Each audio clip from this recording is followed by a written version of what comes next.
বন্ধুরা, আমার হাতে একটি বই আছে, সুন্দর এই পৃথিবী আমার। আমি যা বলছিলাম, মাঝে মাঝে আমি বই নিয়ে হাজির হব।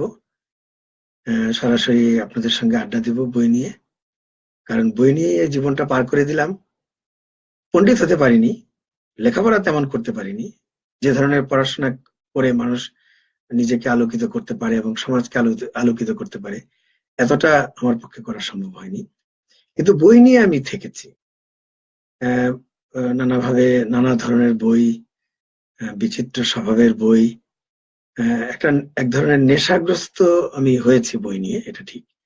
এবং বইকে বোঝা তারও চেষ্টা করেছি।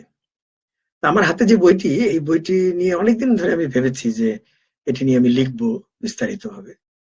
বিস্তারিত লিখতে পারলে ভালো লাগতো। কিন্তু তার জন্য যেরকম প্রস্তুতি দরকার, সেটা আমি নিতে পারিনি। সে কারণে একটু এই বইটা নিয়ে একটু অবহেলাই করা হয়েছে বলতে হবে, যদি এই বইটার প্রতি অবহেলা করা উচিত হয়নি আমার। আহ বইটার লেখক আফরোজা বুলবুল। এখন হয়তো অনেকে আফরোজা বুলবুলকে সবাই আপনারা চিনবেন না, কিন্তু অনেকেই চিনবেন যারা প্রবীণ। এবং বিশেষ করে আহ, বাংলা বাঙালি মুসলমান সমাজে সৃজনশীলতার যে উদ্ভাস শুরু হয়েছিল গত শতাব্দীতে, যেটাকে বাংলা রেনেসাসের একটা অধ্যায় বলা চলে। যে অধ্যায়টি কলকাতা কেন্দ্রিক বাঙালি হিন্দু সমাজে প্রথমে হয়েছিল, যার আমরা শ্রেষ্ঠ ফসল হিসেবে রবীন্দ্রনাথকে পাই, বঙ্কিমচন্দ্রকে পাই, কিংবা মাইকেল মধুসূদন দত্তকে পাই। সেরকম মুসলমান সমাজের প্রতিনিধিত্ব প্রায় ছিলই না। কিন্তু 20 শতকের আহ, দ্বিতীয় দশক থেকে মোটামুটি ভাবে স্পষ্ট হয়ে উঠতে থাকে যে বাঙালির মুসলমান সমাজেও আহ, ভালো আহ, জাগরণ ঘটতে শুরু করেছে। এবং অনেককে সৃজনশীলতায় উৎসাহী হয়ে উঠতে দেখা গেছে, ইহজাগতিক চেতনায় উদ্যোগী হয়ে উঠতে দেখা গেছে। তেমনই একজন সৃষ্টিশীল মানুষ ছিলেন বুলবুল চৌধুরী।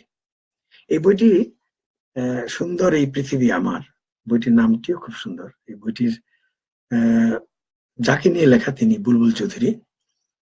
সাধারণত যারা নৃত্যকলার সঙ্গে যুক্ত আমাদের বাংলাদেশি সমাজে, তারা বুলবুল চৌধুরীর নাম কেউ কেউ হয়তো জানেন। অনেকেই জানেন, যারা অন্তত নৃত্য চর্চা করেন তারা তার নাম শুনেছেন। কারণ বাংলার মুসলমান সমাজে প্রথম নৃত্যশিল্পী তিনি। শুধু নৃত্যশিল্পী নয়, বাংলা নৃত্যের যে ধারাগুলো গড়ে উঠেছে এবং বাংলা নৃত্যের সঙ্গে, বাঙালি নৃত্যের সঙ্গে যে আধুনিকতার যে সম্পর্ক, সেটি স্থাপনেও বুলবুল চৌধুরীর ভূমিকা আছে। তারপর লোকায়ত নৃত্যের সঙ্গে আধুনিকতার যে সম্পর্ক, সেটিও তিনি নির্ণয় করেছেন। তার অনেক ধরনের কম্পোজিশন আছে। তিনি খ্যাতিমান হয়েছিলেন পাকিস্তান বাংলাদেশ নির্বিশেষে 47-70 যে ভারত ভাগ হলো তার পটভূমিতে। যদিও তার শুরু হয়েছিল 47-এর আগে কলকাতাতে, এবং সেখানেই তিনি খ্যাতি অর্জন করেছিলেন। উদয়শঙ্করের পরেই বাঙালি সমাজে তার নাম উচ্চারিত হতে শুরু করে একটা পর্যায়ে। দুর্ভাগ্য যে তিনি খুব অল্প বয়সে আহ, মারা যান। দুরারোগ্য ক্যান্সার রোগে তিনি ভুগেছিলেন। নৃত্য নিয়ে তিনি পাশ্চাত্য দেশে ভ্রমণ করেছেন, এবং সেই সব ভ্রমণের বৃত্তান্ত আফরোজা বুলবুল এখানে বলেছেন। কিভাবে বুলবুল চৌধুরী আহ, নিজের সঙ্গে, নিজের ব্যক্তিগত জীবনের সঙ্গে, তিনি যে পরিবারের সন্তান ছিলেন সেখান থেকে তিনি প্রায় ত্যায্য পুত্র হয়েছিলেন, তাকে বঞ্চিত করা হয়েছিল, তার আত্মীয় স্বজনরা তাকে কিভাবে নিগ্রহ করেছিল। অসুস্থ অবস্থায় তিনি ঠিক ঠিক মতো রাষ্ট্রীয় সহযোগিতা পাননি। আবার অনেক বিখ্যাত মানুষ তার জন্য এগিয়ে এসেছেন। এরকম নানা কথা এর মধ্যে, এই বইটার মধ্যে আমরা পাবো। আফরোজা বুলবুল লিখেছেন তার আহ, বলা যেতে পারে রক্তাক্ত অভিজ্ঞতার কথা। তিনি অন্তর রক্তাক্ত হওয়ার যে অভিজ্ঞতা, সেই অভিজ্ঞতা তিনি বর্ণনা করেছেন, সরল ভাবে বর্ণনা করেছেন। আর বইয়ের একটা বৈশিষ্ট্য হচ্ছে, এই বইটির মধ্যে কোনো দেখানেপনা নেই। এই বইটি আকারে একটু বড়, পৃষ্ঠার সংখ্যার দিক থেকেও যথেষ্টই বৃহৎ বলতে হবে। 417 পৃষ্ঠার বই এটি। বইটির আনিসুজ্জামান, ডক্টর আনিসুজ্জামান এটির ফ্ল্যাপ লিখে দিয়েছেন, ভূমিকা লিখেছেন। এবং এই বইটির বিভিন্ন জায়গায় অনেকগুলো প্রামাণ্য ছবি এখানে আছে। আফরোজা বুলবুলের সংগ্রহের ছবি এবং তার আরেকটা পরিচয় বুলবুল চৌধুরীর, যেটি আমি এখনো বলিনি, তা হচ্ছে তিনি একজন ঔপন্যাসিক ছিলেন, গল্পকার ছিলেন, তিনি চিত্রশিল্পী ছিলেন। তার একটি উপন্যাস আছে, যে উপন্যাসটির নাম প্রাচী। এটি একসময় বেশ বিখ্যাত হয়েছিল। আজকাল অবশ্য দুষ্প্রাপ্য, আজকাল সেই বই পাওয়া যায় না। আপনারা একটু দেখতে পারেন। আমি এখান থেকে একটুখানি দেখানোর চেষ্টা করছি, খুব ভালো আসবে না। বুলবুল চৌধুরী এবং আফরোজা বুলবুল দুজনেরই ছবি নাচের মুদ্রায়। আফরোজা বুলবুলই এই বইটি রচনা করেছেন। আপনারা দেখবেন আফরোজা বুলবুলের নৃত্যভঙ্গিমা, আফরোজা বুলবুলের যে উত্থান নৃত্যশিল্পী হিসাবে, তার পেছনেও বুলবুল চৌধুরীর বড় অবদান। অর্থাৎ বুলবুল চৌধুরী তাকে গড়ে তুলেছেন নৃত্যশিল্পী হিসেবে। আমার মনে হয় বুলবুল চৌধুরী যে বুলবুল চৌধুরীকে গভীরভাবে জানতে গেলে এই বইটি খুব কাজে আসবে। বইটি প্রকাশ করেছে অ্যাডর্ন পাবলিকেশনস। অ্যাডর্ন পাবলিকেশনস অনেকগুলো বই বের করেছে গত কয়েক বছরে। তাদের বই বের করার একটা মানে গুরুত্বের কথা আমি বলবো যে তারা বইকে পেশাদারি ভাবে বের করতে চায়। এখন এই পেশাদারি শব্দটা একটু ব্যাখ্যা না করলে অনেকে হয়তো বুঝতে চাইবে না বইয়ের পেশাদারি মানে কি। বই তো বাঁধাই এবং ছাপা হয়ে গেলেই তো বই হয়ে যায়, এরকমই অনেকে মনে করেন। কিন্তু একটা বই বের করতে গেলে যে এর পেছনে কত শ্রম দিতে হয়, প্রকাশনা সংস্থাকে শ্রম দিতে হয়, সম্পাদককে শ্রম দিতে হয়, যিনি বইয়ের গ্রাফিক্স করবেন তাকে শ্রম দিতে হয়, প্রচ্ছদ কি আলোকে করা হবে, কেন করা হবে, সেসব শ্রম দিতে হয়। সবচেয়ে বড় কথা, এই ধরনের একটি বই, যে বই অনেক ব্যক্তির উল্লেখ থাকবে, অনেক স্থানের উল্লেখ থাকবে, অনেক সময়ের উল্লেখ থাকবে, অনেকগুলো প্রসঙ্গের উল্লেখ থাকবে, সেসব উল্লেখ কে চিহ্নিত করার জন্য নির্ঘণ্ট থাকতে হয়। আপনারা লক্ষ্য করবেন অনেক প্রকাশক এই ধরনের বই বের করে কোনো নির্ঘণ্ট না দিয়ে। একটা নির্ঘণ্ট প্রস্তুত করতে মেধা, শ্রম, বুদ্ধি, আন্তরিকতা সবই দরকার, যাতে পাঠকের কাজে আসে বই। এই ধরনের কাজ করে অ্যাডর্ন পাবলিকেশনস বইটি প্রকাশ করেছে। আমি এই বইটি সম্পর্কে প্রায় কিছুই বলতে পারলাম না, এটুকু সময়ের মধ্যে খুব বেশি কিছু বলাও যাবে না। আমি শুধু এই বার্তাটুকু আপনাদের দিতে চাই যে এই বইটি একটি পড়বার মতো বই। কেউ যদি মনে করেন যে উপন্যাস পড়বেন, থ্রিলার উপন্যাস, এক অর্থে থ্রিলার উপন্যাস এই জন্য যে বুলবুল চৌধুরীর জীবনটা রোমাঞ্চতে পরিপূর্ণ।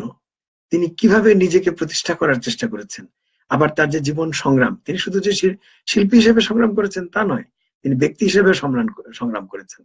তার সংগ্রাম তার আত্মীয় স্বজনদের সঙ্গে, তার পরিবারের সঙ্গে, বৃহত্তর পরিবারের সঙ্গে, এবং তার নিজের যে ছোট্ট সংসার হয়ে উঠেছিল সেই সংসারের প্রতিষ্ঠার স্বার্থে। আফরোজা বুলবুল সেই কথাগুলো আন্তরিকতার সঙ্গে বলেছেন। পরবর্তীকালে এর যে অসমাপ্ত অংশ সেটি বলেছেন বুলবুল চৌধুরীর কন্যা। তারা বাংলাদেশে ছিলেন না, কিন্তু যা হোক, তবু আমি মনে করি যে এরকম একটি বই রচিত হতে পারলো। যদিও বুলবুল চৌধুরী নিয়ে এর আগেও বই আছে, নীলরতন মুখোপাধ্যায়ের একটা বই অনেকেই হয়তো দেখেছেন, বুলবুল চৌধুরীর বোন সুলতানা রহমান একটি বই লিখেছেন। কিন্তু সেসব বইয়ের অনেক তথ্যকেও এই বই নানাভাবে নতুন ভাবে আলো ফেলেছেন, এবং কোন কোন তথ্যকে তিনি খণ্ডনও করেছেন এবং নতুন আরো প্রামাণ্য তথ্য এর মধ্যে হাজির করেছেন। এইসব মিলে এই বইটি একটি অসাধারণ একটি বই।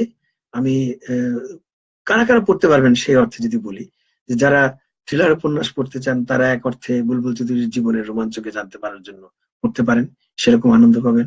যারা প্রামাণ্য বিষয়ে পড়ার আগ্রহী তারা পড়তে পারেন।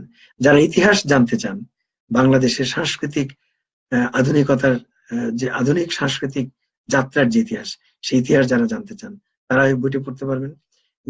কেউ যদি জীবন সংগ্রামের কাহিনী জানতে চান, ব্যক্তিগত যে জীবন সংগ্রাম, এই অর্থে আমি কথাগুলো বারবার বলছি, বুলবুল চৌধুরী ক্যান্সারের রোগী ছিলেন। দীর্ঘকাল ক্যান্সার নিয়ে তিনি কিভাবে বেঁচে থাকতে চেয়েছিলেন এবং কিভাবে শিল্প নিয়ে বেঁচে থাকতে চেয়েছিলেন, চিন্তা নিয়ে বেঁচে থাকতে চেয়েছিলেন, সমাজ নিয়ে বেঁচে থাকতে চেয়েছিলেন, তার পরিচয় বইটার পাতায় পাতায় থাকবে। প্রামাণ্য অনেক কিছু তো এখানে থাকবেই। এই বইটি সম্পর্কে হয়তো আমি আরো একবার বা বহুবার আমি এই আয়োজনে আসব, কারণ একটি পর্বে একটি জায়গায় একবারে সব শেষ করা যাবে না, এই বইয়ে জমিয়ে তোলা যাবে না। তো আমি চাচ্ছি যে যাদের আগ্রহ আছে তারাই বইটি সংগ্রহ করবেন। নিউ ইয়র্কে যদি সংগ্রহ করতে চান মুক্তধারাকে যোগাযোগ করতে পারেন, তারা সংগ্রহ করে দেবেন, এটুকু আমি বলতে পারি। আর বাংলাদেশে রকমারি.com এর কাছে আছে, আহ, ঘরে বসে যদি পেতে চান পেতে পারেন। বইয়ের দোকানগুলোতে আপনারা খোঁজ করতে পারেন। ঢাকায় এখন ভালো বেশ কয়েকটি বইয়ের দোকান হয়েছে, তাদের কাছে খোঁজ করলে পেতে পারেন। আর সরাসরি অ্যাডন পাবলিকেশনসও খোঁজ করতে পারেন। সেটিও আমি মনে করি খুব কঠিন কিছু হবে না। আপনারা যারা কম্পিউটারের সঙ্গে আছেন, অন্তর্জালের সঙ্গে আছেন, তারা অ্যাডন পাবলিকেশনস নাম দিলেই ঠিকানা এবং টেলিফোন নাম্বার চলে আসবে, আপনারা খোঁজ করে দেখতে পারেন। এই আন্তরিকতাটুকু এই ধরনের বই পাঠের ক্ষেত্রে দেখানো দরকার। কারণ যারা এই পেশাদারি কাজগুলো করবেন তাদের শ্রমকে এইভাবে সম্মান জানানো হয়। এই পুরস্কার দিয়ে কিংবা বড় পদক দিয়ে যথাযথ সম্মান হয় না। সম্মান হয় যারা কাজ করেন তাদের কাজকে করতে দেওয়া, করে যেতে দেওয়া, এটি হচ্ছে সম্মান জানানো। এই প্রকৃত সম্মান আমি প্রত্যাশা করি। এই প্রত্যাশা থেকে এই সুন্দর পৃথিবী আমার, যিনি দেখতে চেয়েছিলেন এবং এই পৃথিবীকে সুন্দর মনে করেছিলেন, সেই বুলবুল চৌধুরী সম্পর্কে লেখা আফরোজা বুলবুলের এই বইটির কথা বলে আমি এখানে আজকের মতো শেষ করছি।